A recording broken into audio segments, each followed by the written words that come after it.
വൈവിധ്യമാർന്ന രുചിക്കൂട്ടുകളുമായി KTDCയുടെ പായസമേളക്ക് തുടക്കമായി. പായസമേള താവക്കര ലൂംലാൻഡിൽ ടി.ഒ. മോഹനൻ MLA ഉദ്ഘാടനം ചെയ്തു.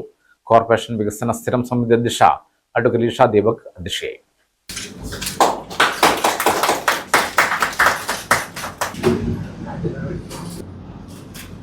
നമ്മളൊക്കെ ബാല്യകാലം ഓർത്തെടുക്കുമ്പോൾ പൂ പറിക്കാൻ പോയതും അതിൻ്റെ ഒത്തുകൂടിയിരുന്നതും കുടുംബത്തിലെ വലിയ കൂട്ടായ്മയും അയൽപക്കത്തുള്ള കുട്ടികളുടെ കൂട്ടായ്മയും അതിൻ്റെയൊക്കെ നിറമുള്ള ഓർമ്മകൾ മനസ്സിൽ സൂക്ഷിച്ചുകൊണ്ടാണ് നമ്മൾ നിൽക്കുന്നത്. പക്ഷെ ഇന്നത്തെ ഒരു ജൻസിക്ക് ഒരിക്കലും അത് പറയാൻ കഴിയില്ല. അങ്ങനെ നാട്ടിൻ പുറത്ത് പൂവും കാണാനില്ല. അതും ഇവിടെ നമ്മൾ മറ്റു സ്ഥലങ്ങളിൽ നിന്ന് കയറ്റി കൊണ്ടുവരുന്ന നിലയിലേക്ക്.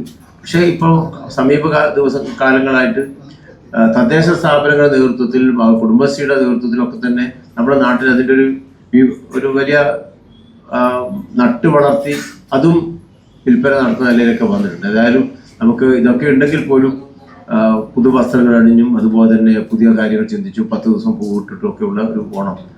KTDC മുൻ ഡയറക്ടർ ബോർഡ് അംഗം Babu Gopinath, Loomland manager Vinod Kumar, KTDC Malabar Kottayad general manager Sujil Mathew, front office manager Rareena Raj എന്നിവർ സംസാരിച്ചു. തുടർന്ന് ലൂംലാൻഡ് അങ്കണത്തിലൊരുക്കിയ പായസ വിൽപ്പന കൗണ്ടറും ടി.ഒ. മോഹനൻ MLA ഉദ്ഘാടനം ചെയ്തു. ആദ്യ വിൽപ്പന ബാബു ഗോപിനാഥ് നിർവഹിച്ചു. പായസത്തിലെ രുചികൾ ആസ്വദിച്ചാണ് അതിഥികൾ മടങ്ങിയത്. പായസമേള ആഗസ്റ്റ് 26 തിരുവോണ ദിവസം വരെ ഉണ്ടായിരിക്കും. ഗ്രാമിക ന്യൂസ്, കണ്ണൂർ.